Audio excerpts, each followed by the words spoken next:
Last night I got a request from a dear friend of mine who wanted to see a certain movie that I loved very much. He wanted to ask me for my opinion, and I highly recommended him to go and see this movie. So, if you guys have any requests towards me having to review one of your favorite movies, go ahead and comment me in the section down below, and I'll go ahead and do that review for you guys. Like I said, movie reviews are my passion, and it is something that I love to talk about. So, and so I'm doing this for a very good dear friend of mine, so I hope he enjoys it, and I hope that he goes and sees the movie, and he enjoys the movie as well as much as I do. And so let's go ahead and get started here. Hi, I'm Awesome Joe, and this is my movie review towards V for Vendetta. And V for Vendetta is not directed by the Wachowski brothers, but it is a screenplay by them, and they are the creators and directors of the Matrix trilogy. And when I first heard about having the Wachowskis doing this in particular movie after having to do the Matrix movies, I'm a huge fan of the Matrix, the first movie, but the other two are highly different opinion. But I'm a very big fan of their work, and when I heard that they were doing V for Vendetta, I don't know anything about the story. I never read the comics, but having to see the previews and having to get a certain idea as to what this movie is going to be all about, it really did intrigue me, and it really did inspire me. It put a lot of motivation into me having to wanting to see this movie. So this movie came out back in 2006, and I remember when I first watched this movie, I really had no idea what I was watching. There were certain times where I was getting a little bit bored, but quite recently, when I first bought the movie a couple of weeks ago, and I watched it again, I felt like I was watching it for the very first time, and this time I actually most highly enjoyed it. It was an awesome movie. You would think that just because it's based off of DC Comics, that it would be, you would be seeing another Batman or a Superman film or something like that. But no, it's actually not just an action movie. It's pretty much based off of politics. You would think that it would be some motivation towards terrorism, but actually it's more based off of resistance and the fight for freedom. Um, and But this movie really does put a lot of motivation into you. It really has the DC feel into it, and this movie stars Natalie Portman, and she plays a character named Evie. And there is one night where she takes a stroll out into the a dark alley at the middle of the night, and she stumbles across some two thugs who happen to be part of the government, and so she gets attacked by them and is heroically saved by, played by Hugo Weaving, that is playing the heroic V.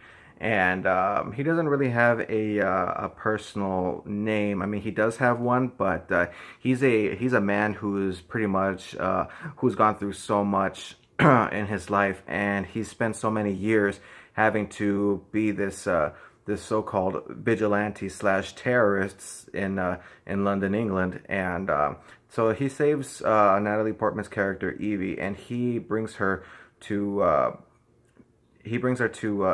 section of London where he destroys a building and has this heroic fireworks session that.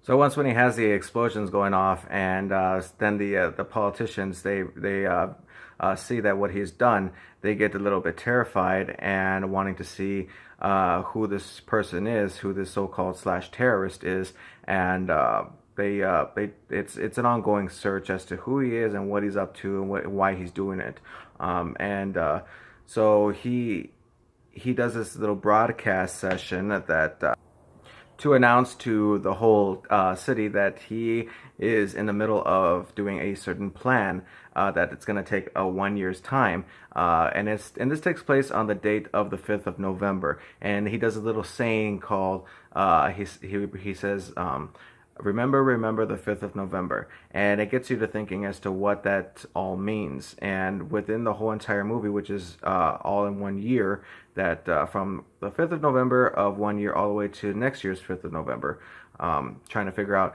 as to what it is that V is up to, why is he doing it, and what is it what part of it does it have Miss Evie's character involved into the whole thing, and um, so after the broadcast, he gets attacked by the police, and he gets saved by Evie, and she gets knocked unconscious, and V takes her back to his sanctuary, his home.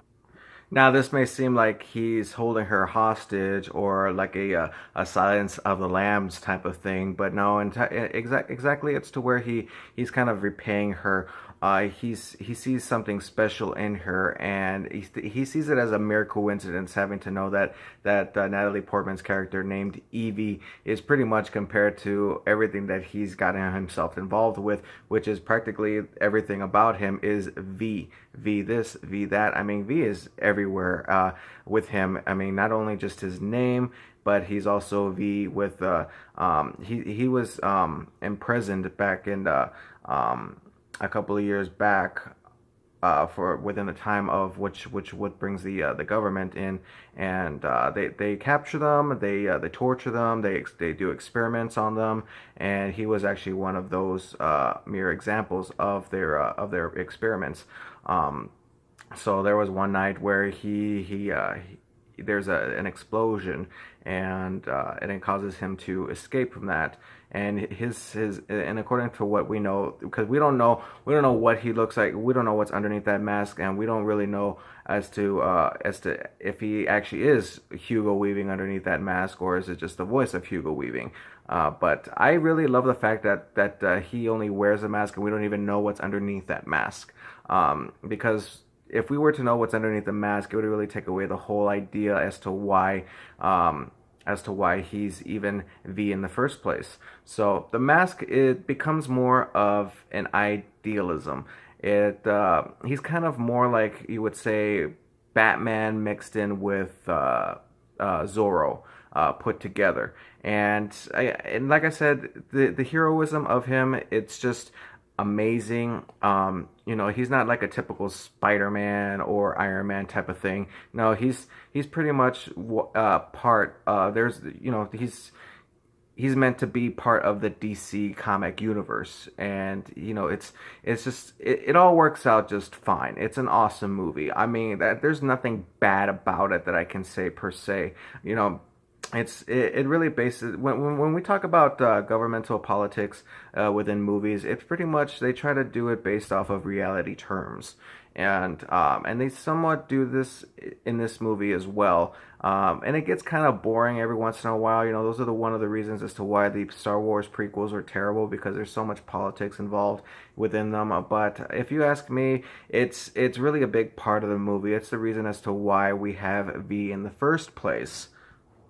Within the movie, he goes through a detectivism, going through the city, hunting down the specific characters that he's gotten himself involved in when he was imprisoned by the doctors, the guards, the people that were in charge of the whole facility, and he hunts them down, he kills them, and he leaves a single red rose, which of course symbolizes their respects to their death. And this is not just mere revenge, it's actually more of, like, of course, what the movie is called, Vendetta, but more of vengeance. And vengeance is pretty much part of the justice system, and that's what V is trying to do. He's trying to get rid of. I mean, killing is bad, of course. Killing is bad, but especially for a superhero. But of course, V is not what you would call a superhero per se. Evie escapes from V, and she gets recaptured, and she gets sent to the same imprisonment that V went through, and she goes through not only getting her hair shaved off, but she goes through the torture, the humiliation. She's being starved. She's being fed very rotten food. But then there's a time within her time being in prison, she's in there for several months, and she stumbles across this letter that she finds in the corner of her cell, that's hiding in a hole of the wall, and it pretty much describes about this person that was in the same cell as her before her time, and it was describing very much of her life before she goes through her death, and it's pretty much saying how much of a good person this woman was before she was taken in, imprisoned, and humiliated and tortured and sent to death for not having to follow the governmental politics that the city is symbolized with. So it's pretty much what it is at that certain point, and it pretty much it toughens up Natalie Portman's character to become not this weak individual anymore, this scared little girl who really doesn't know what to do in these certain circumstances, and it toughens her up to a place to where she starts to believe in V, of what he's doing. And the more she's questioned as to where V is and what is he up to, she pretty much doesn't know. So in a sense, she's not really spilling out anything that she knows about V. So as soon as she admits to the fact that she would rather die than having to tell, she's pretty much released. She's not sentenced to death anymore. Because why? It was all just a big fake. It was all fake. It was not even real. It was all set by V, and it's because the fact that he wanted to strengthen her. He wanted to show her the real truth as to it's not just because of him, but it's actually because of this woman. And this woman, she's pretty much one of many who go through the same thing. Innocent lives are being destroyed because of this government that V is trying to demolish, because it's pretty much destroying all hope, and that's what V wants to bring back, is hope. So once V reveals himself to be the one who captured and tortured her, and to reveal that he's doing it all for good purposes, he releases her, and she becomes this new character. She's no longer weak. No longer is she's unaware of what's going on and what should be done with. And so she's released, and not only by the imprisonment, but by V as well. V has grown so emotional over her that he has no other choice but to let her go, and having him to continue on with his mission. And he's really hoping that she would follow along with him on this as well. So near the end, there's this really awesome scene where V, he's pretty much to where he's at the ending of his mission, and he has Natalie Portman's character pretty much helping him out. There's a train underneath the city that leads to the building that he's trying to destroy, that will demolish the whole governmental system, and so he leaves it in her hands, and that just shows how much he really cares and loves her. And he's pretty much coming to where he's in an ultimatum of his time, rather having to leave everything and run away with Natalie Portman, or to finish his mission by killing the people who are responsible for not only for his life but for many others' life. And there's this awesome scene where he kills the bad guy, and he kills everybody that has been hunting him down. And it's a really awesome action scene. And towards the end, it pretty much sums up the whole thing. I really love that scene so much. It's so great. V does get killed, and he comes back to Evie, and Evie loads him into the train before she launches the train out into the city.